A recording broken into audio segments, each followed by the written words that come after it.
इस वीडियो में हम अपनी रिवीजन कंटिन्यू कर रहे हैं चैप्टर 1 पावर शेयरिंग की।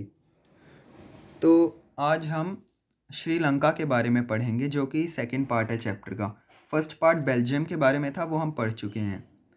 तो श्रीलंका के बारे में सबसे पहले हमें पता चलेगा कि वो एक आइलैंड कंट्री है, यानी कि उसके चारों ओर पानी ही पानी है।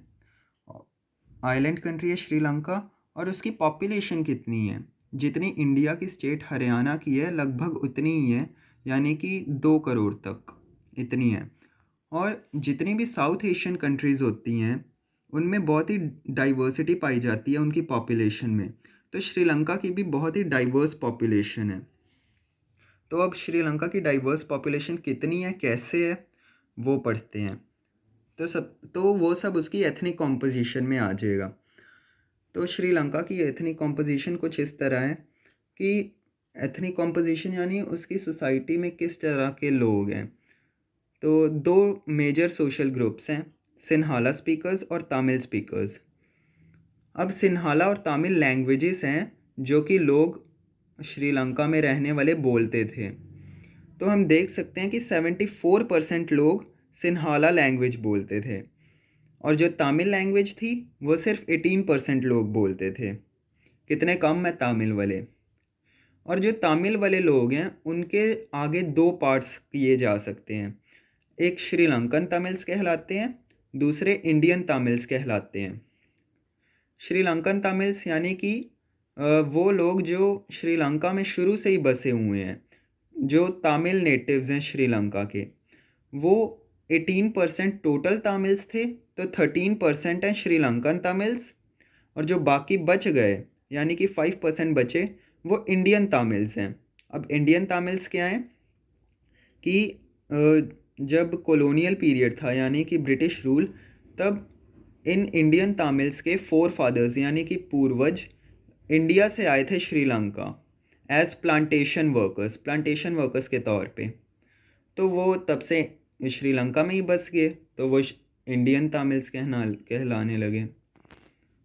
अब उसके बाद है कि श्रीलंकन तमिल्स जो थे श्रीलंका के, वो हैं कहाँ पर? वो पूरे श्रीलंका में नॉर्थ और ईस्ट में रहते थे। हम ये मैप में और क्लियरली देख सकते हैं कि ये श्रीलंका का मैप है। इसके नॉर्थ पोर्शन और ईस्ट पोर्शन में हम देख सकते हैं कि श्रीलंकन तमिल्स हैं, सेंटर के पार्ट में मोस्टली सिन्हालाज हैं और सेंट्रल में ही थोड़े से इंडियन तमिल्स हैं और जो डॉट डॉट्स हैं वहाँ वहाँ मुस्लिम्स हैं। ठीक है। अब उसके बाद जब एथनिक कॉम्पोजिशन का क्वेश्चन आएगा पेपर में, तो सिर्फ उतना नहीं लिखना है कि इतने परसेंट सिन्हाला हैं, इतने परसेंट तमिल हैं। अब थोड़ी और इनकी डाइवर्सिटी बतानी है कि जितने भी सिन्हाला स्पीकर्स थे, most of the Sinhala speakers, वो लैंग्वेज तो उनकी सिन्हाला थी 74% लोगों की, पर उनका मेन रिलीजन कौन सा था?